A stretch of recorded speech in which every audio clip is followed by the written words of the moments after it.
Buat kalian yang mempunyai permasalahan ketika melakukan ibadah dengan istri kalian, kami dari Al-Asrar mempunyai solusi yang membuat kalian menjadi suami yang idaman.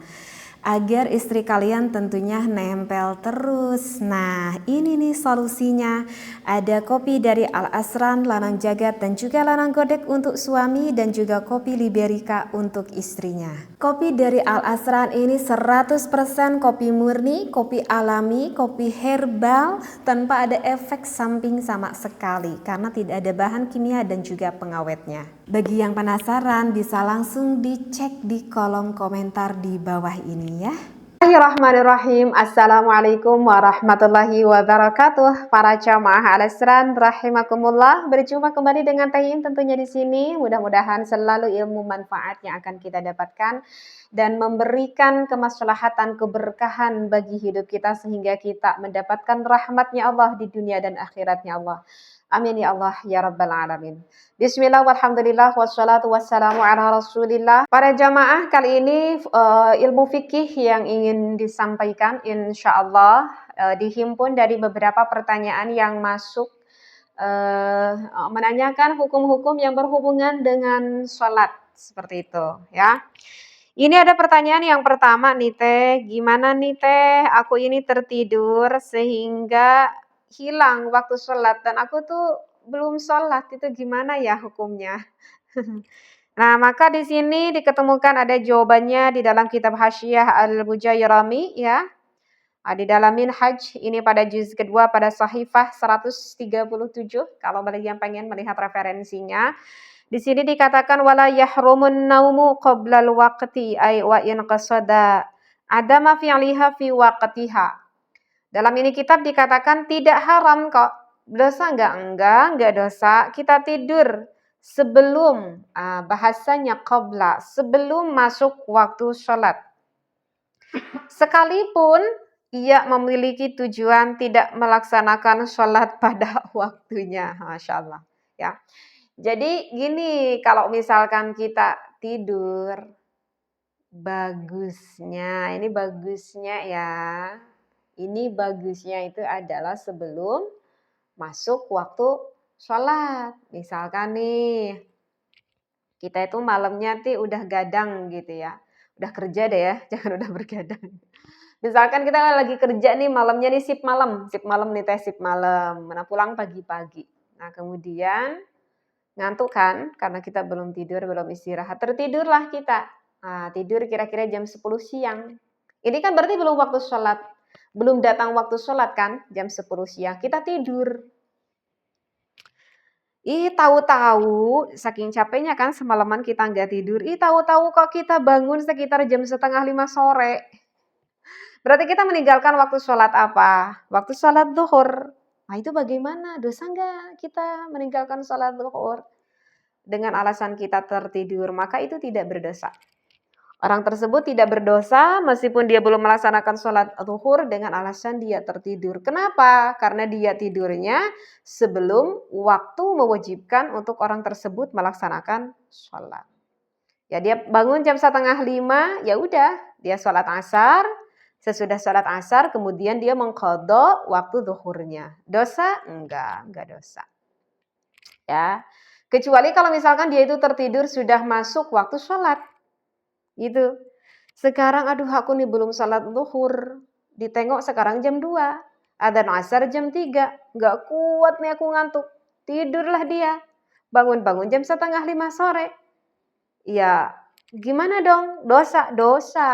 Udah tahu tadi tidur jam 2 siang. Gitu ya. Punya feeling lagi hatinya. Ini aku kalau tidur, biasanya aku kalau tidur tuh suka tibra, suka lama. Gitu. Aku setiap hari kalau misalkan tidur itu suka waktunya lama. Seringnya tuh kira-kira hampir 2 jam nih aku tertidur. Meskipun siang hari. Kalau udah punya feeling gitu, ya sholat dulu. Jangan langsung tidur. Sholat dulu kalau udah punya feeling gitu. Sehingga ketika dia terlewati sholatnya, berdosa, ya berdosa. Karena dia udah punya feeling kuat kalau dia tuh tidur suka lama. Kalau gitu gimana? Wajib gak dikodok? Ya wajib.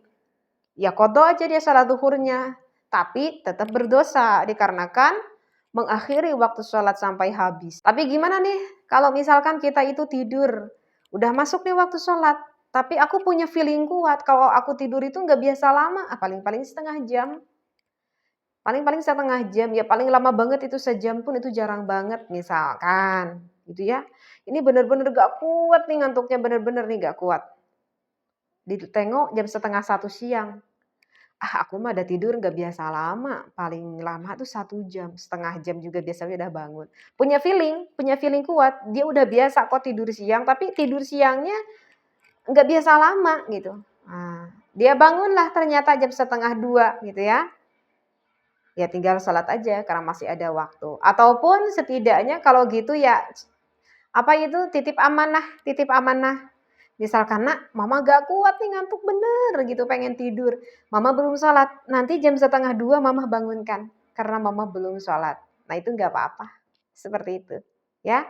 Seperti itu. Meskipun kita tertidur dalam waktu sudah masuk sholat, tetapi setidaknya kita memberi amanah, ataupun kita ya punya feeling kuat, kalau kita nggak biasa tidur lama, seperti itu, ya. Jadi insya Allah bisa difahami. Sekarang pertanyaan yang kedua, bertanya seperti ini nih Teh, gimana nih, hukum tentang kewajiban orang yang dibius katanya seperti sehingga dia tidak melaksanakan sholat, itu gimana nih hukumnya?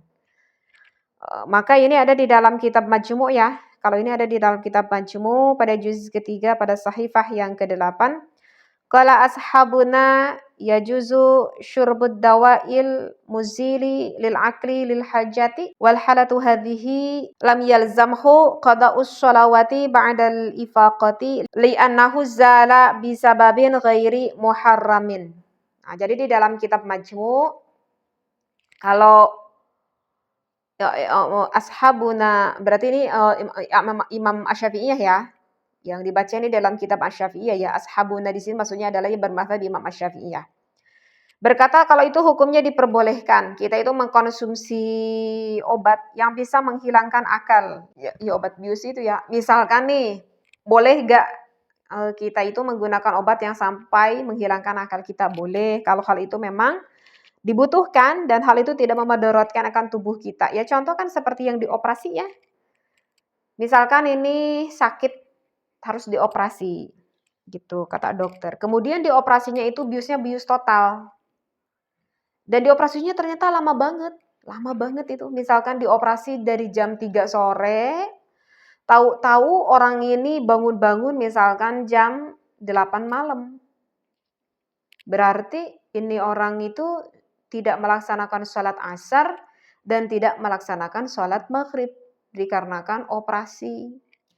Dibius total, nggak inget sama sekali. Tahu-tahu bangun jam berapa gitu ya. Nah ini berarti ini contoh kan nggak sholat maghrib sama asar sama maghrib. Maka kalau di dalam kitab ini itu tidak wajib kok, bahkan untuk qadha pun nggak wajib. Karena apa? Alasannya karena hilangnya akal itu disebabkan sesuatu yang tidak diharamkan. Jadi itu hukumnya boleh, karena untuk proses penyembuhan dan di obat biusnya itu tidak memudaratkan untuk tubuhnya. Andaikan tidak diqadha pun ini ternyata tidak apa-apa. Tetapi ya kalau kita, duh nggak enak banget ya, ya udah lebih baiknya qadha aja.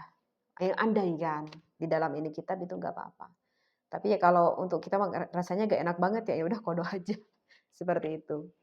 Ya kecuali kalau misalkan di obat biusnya itu ingat, kalau itu masih tetap wajib. Maksudnya wajib diqadha. Misal nih, kalau sekarang kan wanita yang melahirkan yang disesar ya, kan kalau dulu itu suka dibius total, tapi kalau sekarang mah kan yang disesar itu nggak dibius total ya, dibiusnya setengahnya ya.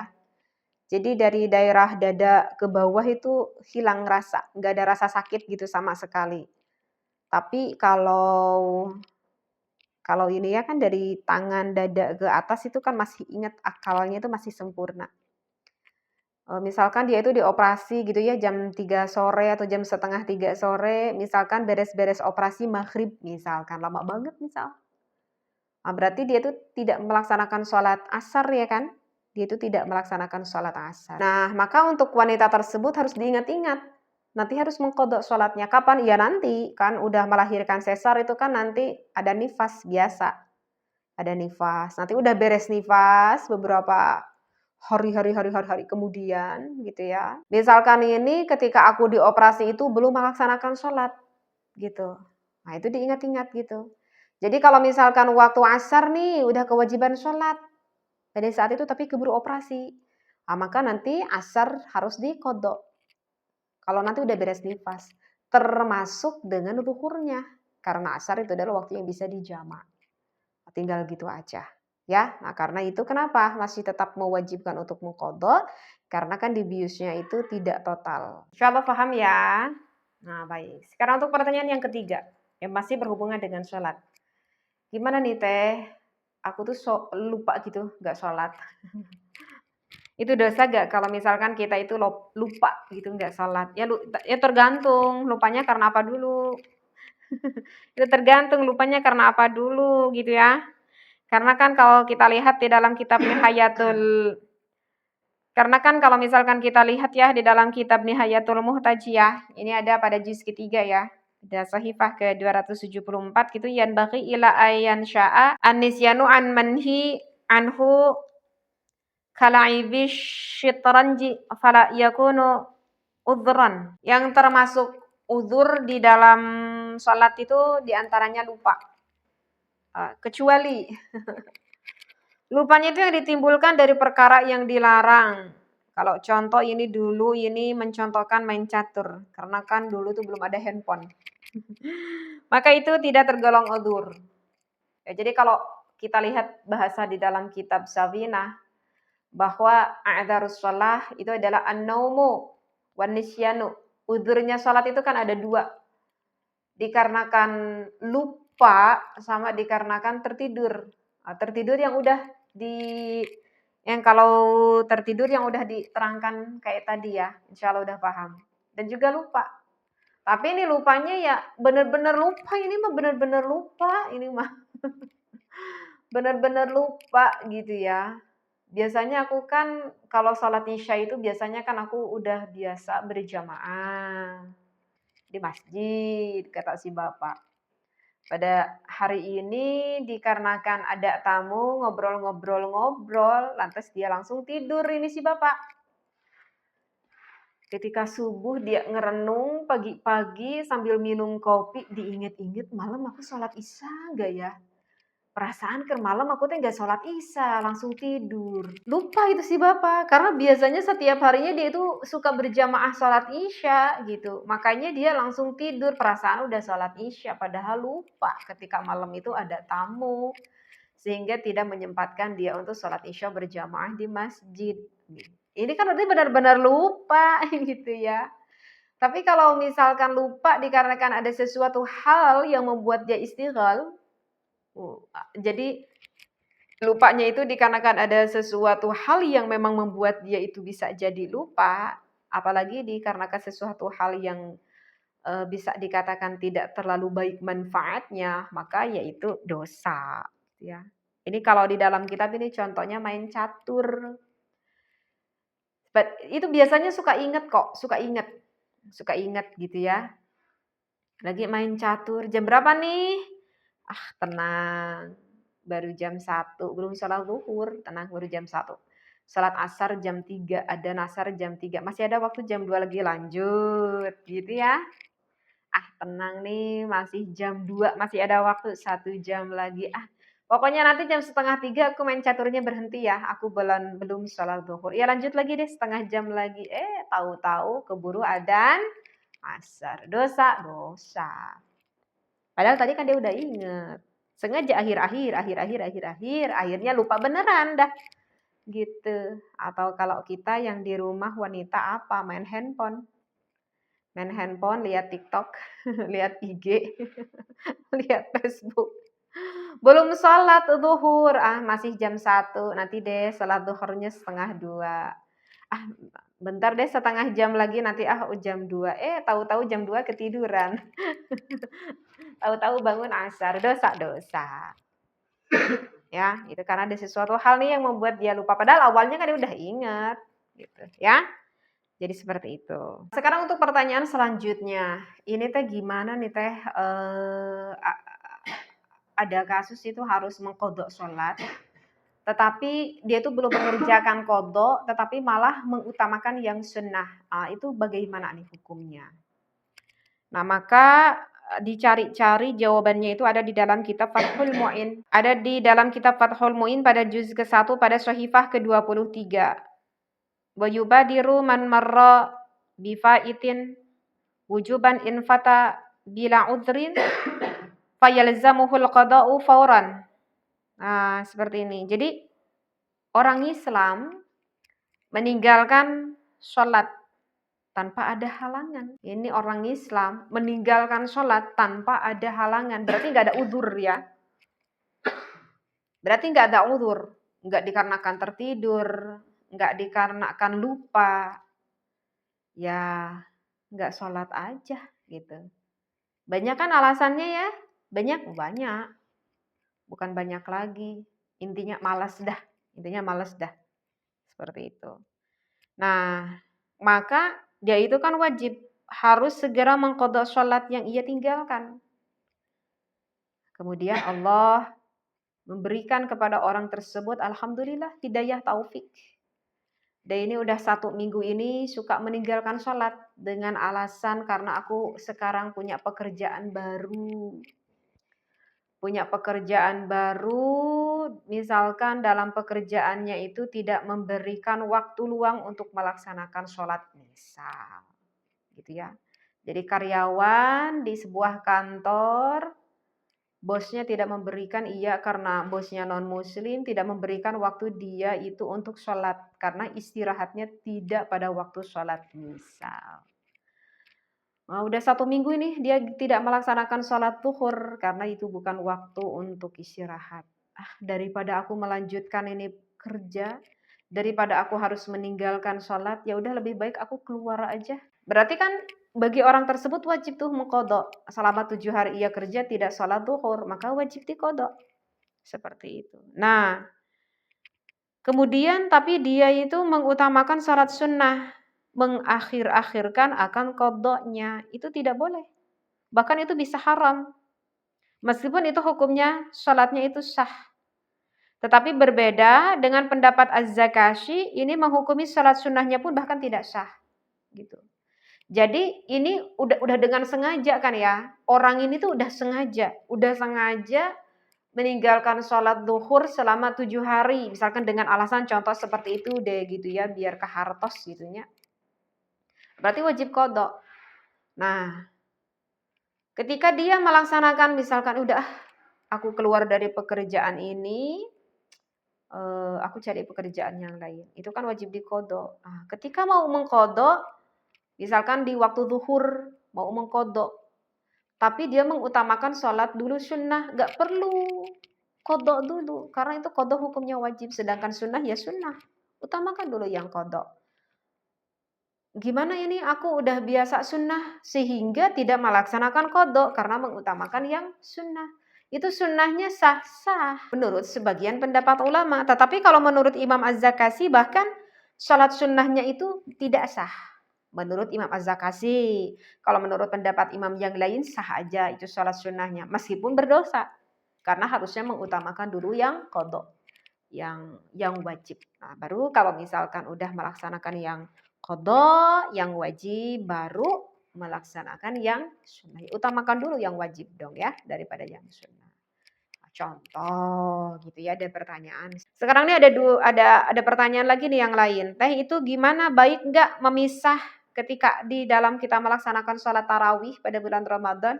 Itu baik nggak sih kalau misalkan kita memisah antara tarawih dan witir? Atau boleh nggak gitu ya, kita itu memisahkan antara tarawih dan witir. Kan kalau biasanya witir itu kan suka nempel di tarawih ya.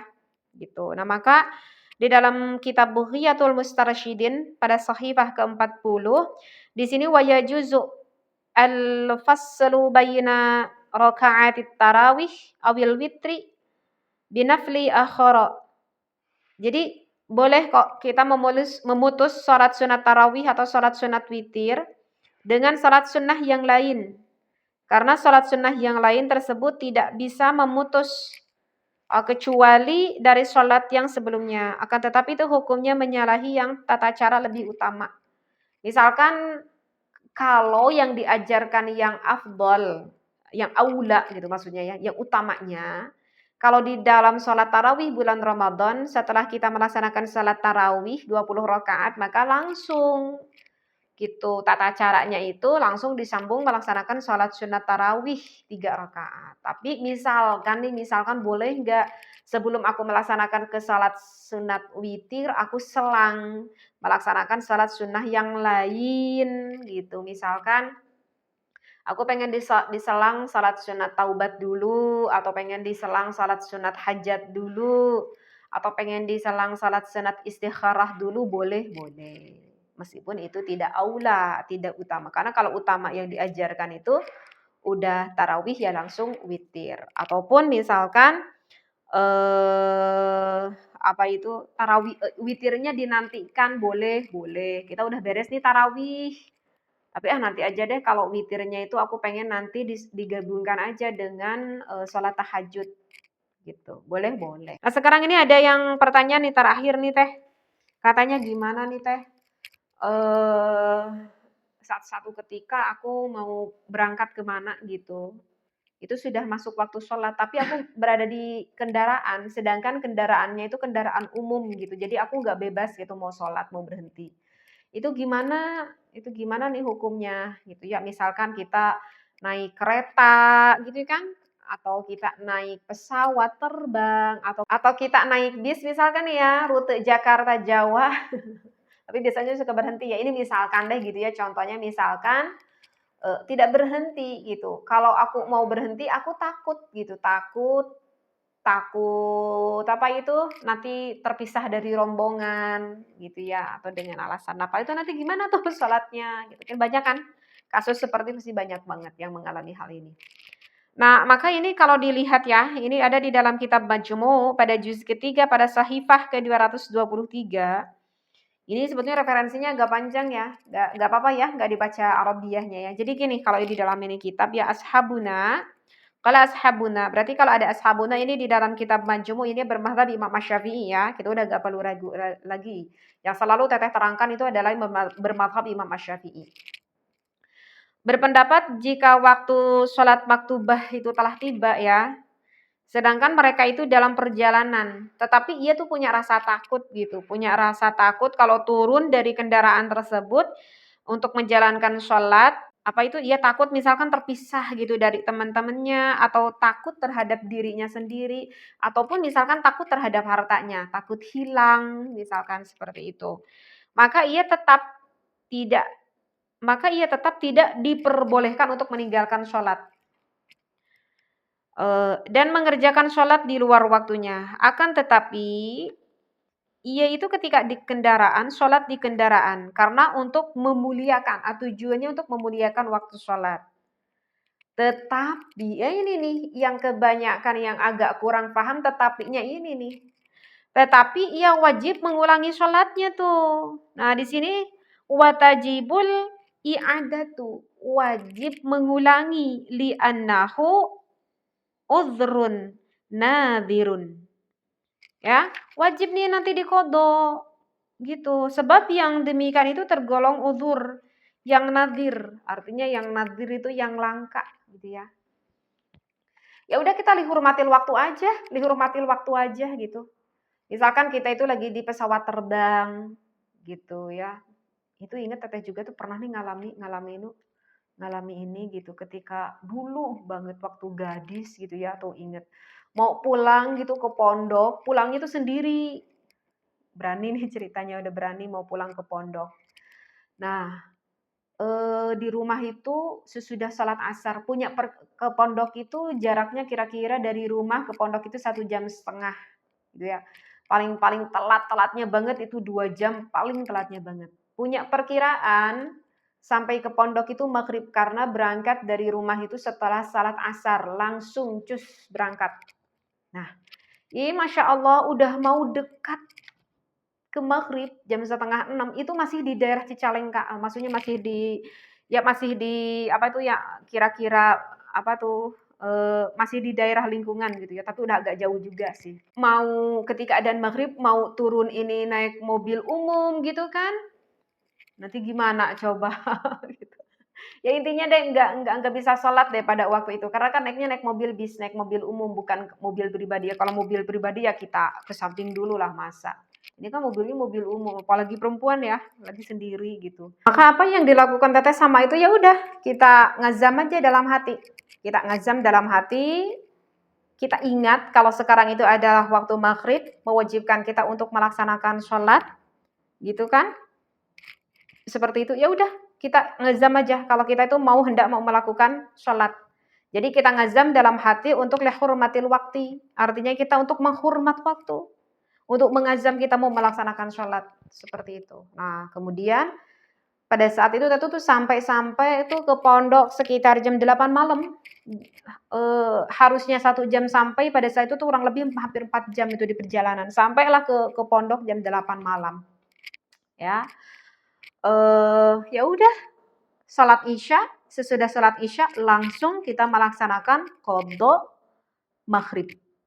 Seperti itu. Jadi cukup kita hormatil waktu aja. Terkadang kan kita suka ada yang menemukan sholat di kereta gitu kan ya. Sholat di kereta, dia ruku, dia sujud sambil duduk gitu di kursi di kereta. Itu kereta menghadap kiblatnya kemana? Itu emang kereta selalu menghadap ke kiblat? Emangnya itu kapal terbang selalu menghadap ke kiblat gitu sama kendaraan? Enggak kan? Apalagi kita nggak berwudu di dalam bis itu, misalkan nggak ada kamar mandinya untuk wudu, mau gimana kita sholatnya juga ya kan? Ya intinya itu deh, nggak bisa menghadap kiblat. Ya udah, sebetulnya kewajiban kita hormatil waktu aja. Dalam hati kita nginget aja kalau sebetulnya ini sekarang mewajibkan kita untuk sholat, tetapi ya gimana, nggak memungkinkan kita untuk sholat. Udah katanya sholatnya di itu aja, di kendaraan aja, dan tidak diqadha, itu nggak boleh. Ya, jadi apa? Cukup kita hormatil waktu saja, ketika nanti sampai maka kita mengqadha sholatnya. Itu kalau yang diajarkan oleh yang bermadhab Imam Asy-Syafi'iyah, seperti itu ya. Mudah-mudahan ini dari beberapa pertanyaan-pertanyaan yang masuk, alhamdulillah sudah bisa dijawab dengan jelas referensinya yang dibacakan. Dari berbagai kitab dicari-cari, dikubek-kubek, alhamdulillah dapat jawabannya. Mudah-mudahan selalu ilmu bermanfaat yang kita dapatkan. Wallahu a'lam. Wassalamualaikum warahmatullahi wabarakatuh.